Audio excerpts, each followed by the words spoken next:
حي على الفلاح.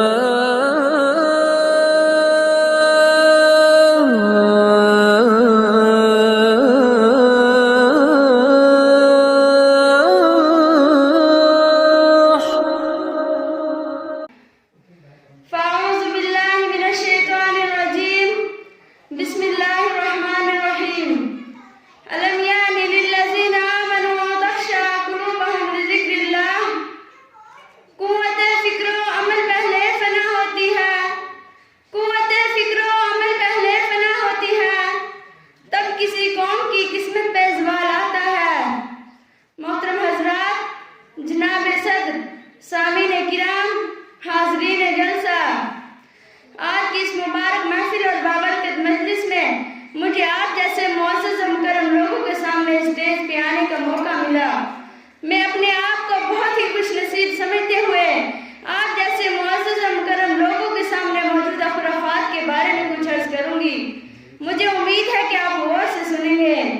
محترم حضرات، اگر کوئی ہم سے یہ کہے کہ تاج محل دنیا کی سب سے بدصورت عمارت ہے، قطب مینار دنیا کی سب سے نیچی مینار ہے اور ہمالیہ دنیا کا پست ترین پہاڑ ہے، تو اس وقت ہماری حیرت کا کیا حال ہوگا، یہ بیان سے باہر ہے.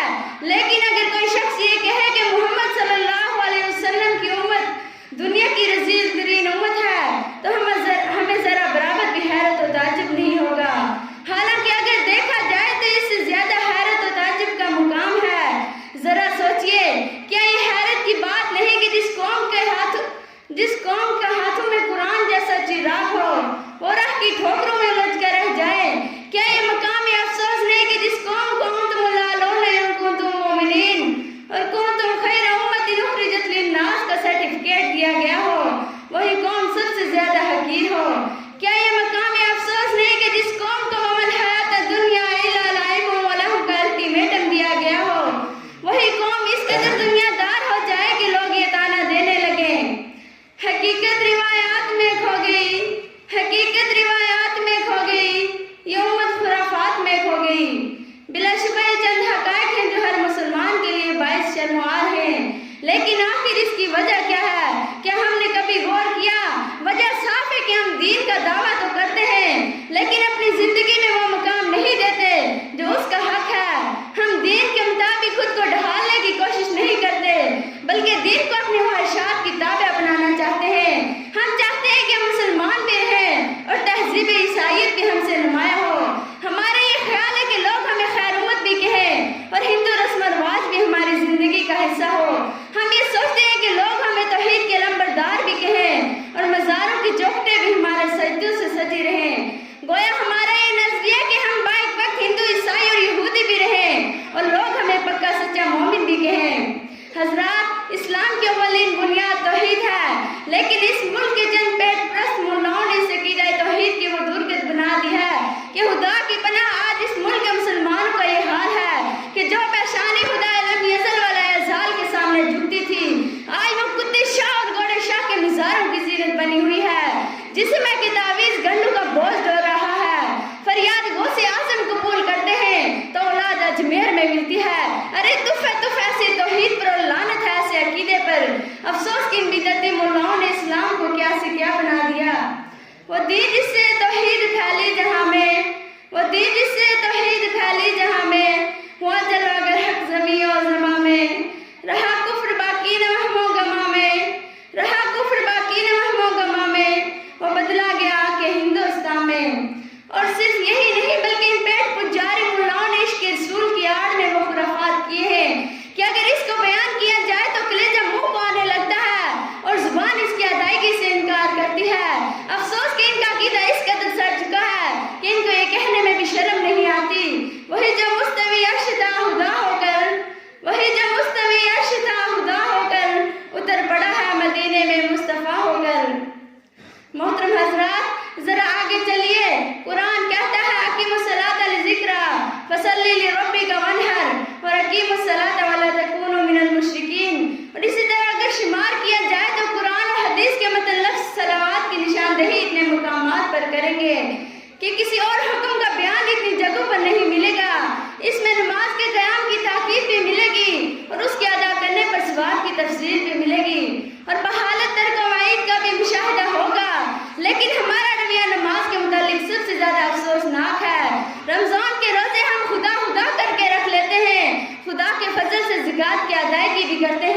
اور درجن کے حساب سے حج بھی کر لیتے ہیں، لیکن نماز نہ جانے ہمیں سے اتنی چیڑ کیوں ہے۔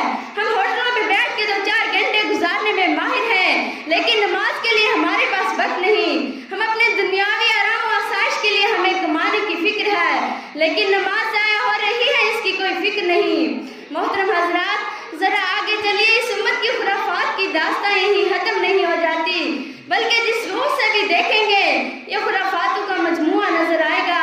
قرآن کہتا ہے قُلْ لِلْمُؤْمِنِينَ يَغُضُّوا مِنْ أَبْصَارِهِمْ وَيَحْفَظُوا فُرُوجَهُمْ، کیا نبی مومنوں سے کہہ دیجئے کہ اپنی نگاہیں نیچے رکھیں اور اپنی عزت کی حفاظت کریں، لیکن آج ہماری آنکھ کی کوئی چیز سب سے زیادہ پسند ہے تو وہ ٹی وی کی اسکرین ہے۔ تھیٹر اور سینما ہال ہمارے دم سے آباد ہیں، شراب خانوں کی رونق ہمارا دین ہے اور فحاشی کا کاروبار ہماری وجہ سے گرم ہے۔ مزید سنیں، قرآن کہتا ہے قُلْ لِلْمُؤْمِنَاتِ يَغْضُضْنَ مِنْ أَبْصَارِهِنَّ وَيَحْفَظْنَ فُرُوجَهُنَّ، کیا نبی مسلمان عورتوں سے کہہ دیجئے کہ اپنی نگاہیں نیچے رکھیں اور اپنی عزت کی حفاظت کریں۔ ایک دوسری جگہ ارشاد فرمایا کہ زمانہ جہالیت کی طرح اٹھلا کر نہ چلے، یہی وہ حکم ہے جو 1400 سال پہلے حضرت عائشہ اور حضرت فاطمہ کو دیا گیا تھا، اور بلا کسی تبدیلی کی ہماری مائیں اور بہنیں اس میں مکلف تھیں، لیکن کیا پردے کا اہتمام آج بھی وہی ہے جو پہلے تھا؟ یقیناً ایسا نہیں ہے۔ ایک وہ تھی کہ ضرورت ہونے پر بھی گھر سے بادلیں ناخواستہ نکلتی تھی، اور ایک یہ ہے کہ گھر سے نکلنے کے لیے ضرورت پیدا کرتی ہے۔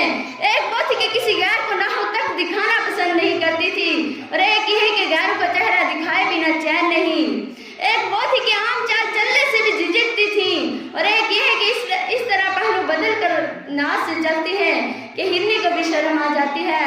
شاعر نے کیا خوب کہا ہے، یہی بے پاک دوشیزہ جو اٹھلا کے چلتی ہے، یہی بے پاک دوشیزہ جو اٹھلا کے چلتی ہے، بہت معصوم تھی کل تک، بہت نادان تھی کل تک، نہ ہونٹوں پہ لپسٹک تھی نہ رخساروں پہ غازہ تھا، نہ ہونٹوں پہ لپسٹک تھی نہ رخساروں پہ غازہ تھا، بھلا کیا زندگی تھی اس کا ہر انداز سادہ تھا۔